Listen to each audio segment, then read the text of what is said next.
Salute, ici Lane. I'm so happy to be here for the long haul. Thanks to the fans for all the support. See you guys tomorrow at the Bell Center for the home opener. Merci. Lane Hutson didn't just take a team-friendly deal. With this deal, Lane Hutson is sending a message. He's sending a message to individuals who are looking to win. He's sending a message to the team. He's sending a message to the fans. Message is, I don't want to just play in Montreal. I want to win in Montreal, and I want others to join me. And further to that, I don't just want to win once. I want to win a lot. Who is joining me? The implications are incredible. The outlook is fantastic. Let's talk about it.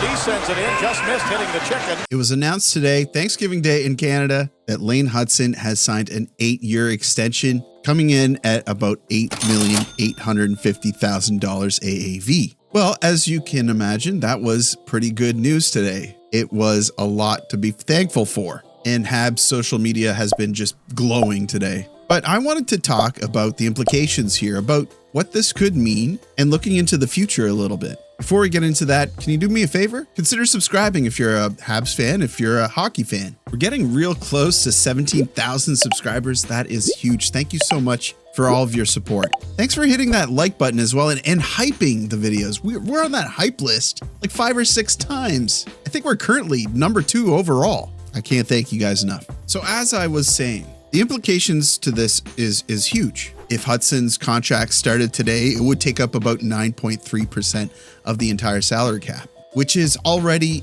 a team-friendly deal. Considering his metrics, considering he's a franchise defenseman at this point, with a contract of that length. But it gets wild because analysts are anticipating the cap to go up to, I think conservatively, $104 million by next year. But some are saying up to, I think some analysts have said up to $107 million. Let's say it goes up to $106 million. Hutson's contract drops down to 8.4% of the cap. The year after that, they're saying that it could go up to $113.5 million or something. His deal falls again to around 7.8%. Continue raising over time. Suddenly his contract is like 6 to 7%. If you pretend like the percentage is like an inflation number, in like 4 or 5, 6 years, Hutson is getting like third pair money. So needless to say that it's going to age really, really well. So why did he take a deal so low? Well, there's a lot to consider here, right?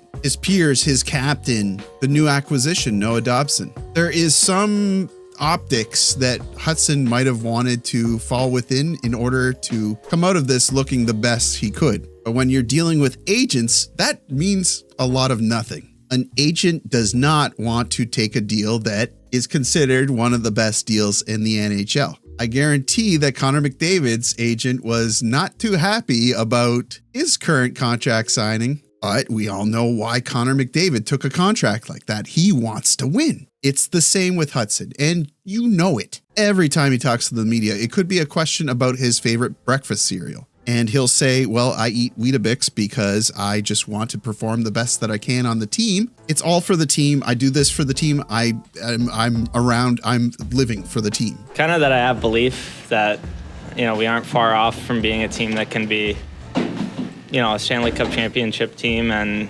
not just once. Hopefully we, continue to do it. But just kind of the belief I have in this group and, the staff, coaches, everything we have in place, I think we're heading in a great direction. He's coached so well for the media. I'm sure he coaches himself. Talks about how it's an honor putting on the Montreal Canadiens jersey, the history there. It's impossible to know exactly what's going on in his head, but from everything that he says, and I don't have a reason to not believe him, he bleeds bleu, blanc, et rouge. So I mentioned it briefly, but I thought maybe Lane Hutson might have considered his peers' contracts and making his decisions, but maybe he didn't. That's all speculation, and I don't usually do those things. You can find a lot of channels that will. But what I'm really trying to say, in not so many words, because I could really draw out this video, but there's a lot of things to consider, right? And these contract deals, they can get drawn out, and the agent takes over pretty handedly at some points. When a deal gets hammered out like this, when it's friendly like this, it's usually the player saying, hey,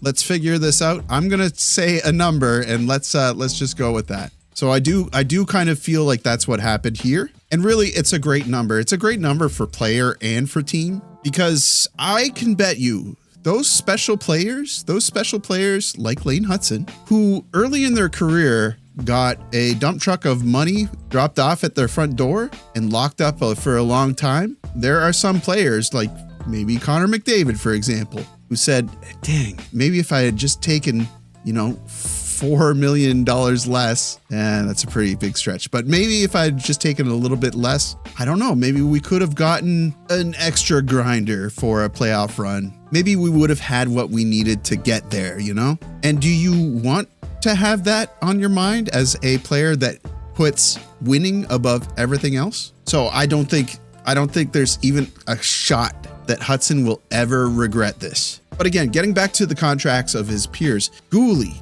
Dobson, Caufield, Suzuki, Slaf, hopefully soon, Demidov, Bolduc, Kapanen, so much young talent that we can lock up for a long time, but we can also shed the fat in Montreal. There's going to be a lot of business moves. We're going to have to say goodbye to some guys that have been part of the team for a long time to make way for improvements, and the money will be there. So while Hudson's deal is a great deal for the team, Suzuki at 7.875, Caufield at 7.85, Slaf at 7.6, Guhle at 5.55, and even Dobson, who signed for $9.5 million, locked up long-term for 8 years. The team coasts into 2030, 2031 with a bunch of core players locked up long term. We're starting to see who the next big wave of teams are going to be. And the Montreal Canadiens is undoubtedly one of those teams. I am so excited, guys. I hope that you are too. I didn't even talk. Did I talk about Michael Hage, Jacob Fowler? The prospect pool is still deep. So deep, in fact, that they need to get on track with developing those young guys and making some equity moves. The timeline is just moving up so quickly. Hope this was an exciting video for you. I know it's not like, it's kind of heady, right? Like we talked about some heady topics here, but it's a big picture. The big picture is things are good. The team is going to be liquid. It's really exciting. And, I don't remember a time when Montreal has been poised to make such exciting moves and make the future look so bright. But that's going to do it for me. Thank you so much for watching. Again, thank you so much for your support. Had a great day today. Had some turkey, some stuffing, some carrots, some pickled beets, turkey gravy. I think that's it. I usually like turnips. I usually like squash. What's your favorite Thanksgiving food item? Let me know in the comments. You guys know what to do. Hit the like button. Helps me out with probably search results or something. Subscribe if you're not already subscribed. I would love to have you. And as always, I will see you down in the comments.